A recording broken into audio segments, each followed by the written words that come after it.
Welcome to our review on inherited disorders. First thing we need to understand then is that when we're talking about inherited disorders, they are ones that are caused by faulty genes. So you've got three examples you need to remember for your exam: red-green colour blindness, cystic fibrosis, and sickle cell anemia. One thing we need to remember is that not all of the mutations that have occurred over the years have been problematic. There have been some that have been very beneficial to us. So I've given you two examples here of beneficial mutations. The first one is skin colour. So what we actually found was originally, obviously the human population originated in Africa, where darker skin colours were much more beneficial to us.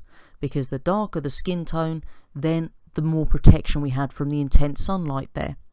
However, as the humans migrated away from Africa to areas that had less intense sunlight, then that dark skin was not such a benefit.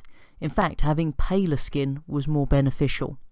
And the reason behind that is that the pale skin allows the sun's rays in those less intense areas to penetrate the skin to make vitamin D. And we need vitamin D to prevent a condition called rickets, which basically leads to the bones becoming softer and therefore bowing in the legs and so forth. The second one we will consider is the P2 mutation, which was actually a gene that enabled the human race to then begin talking and develop speech. So if we hadn't had the mutation, the P2 gene, we wouldn't have speech and we wouldn't be able to talk to each other as we do today.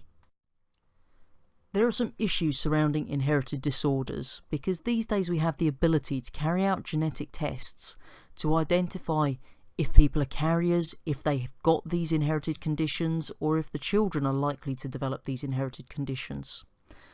Now, before people go and have these genetic tests, there are a few things they've got to consider. First thing is, if they go and have one themselves, should they tell their partner the result if it's a negative result there? So, obviously, if you find out that you have a certain inherited condition, would you then tell the person you are dating that you have that, or do you keep it secret from them?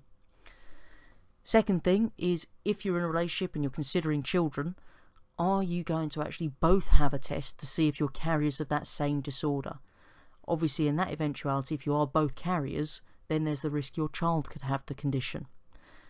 And a third one there is, should you test the fetus if you do get pregnant to see if they have an inherited condition? And then in the eventuality that they did turn up with that test as having that condition, you'd have to consider termination. So do you want to abort that child if it's got something like cystic fibrosis or not? Now, what we'll find is there is no right or wrong answer to any of these. It completely comes down to your personal choice. And this could also be linked into your own religious beliefs. Now, to try to help people make sense of all of this, then we do have genetic counsellors who will give them more information to try to help them make an informed choice. But bear in mind that it's not going to be one right or wrong answer at all. It's purely going to come down to what is your personal choice, and that may be affected by religious beliefs.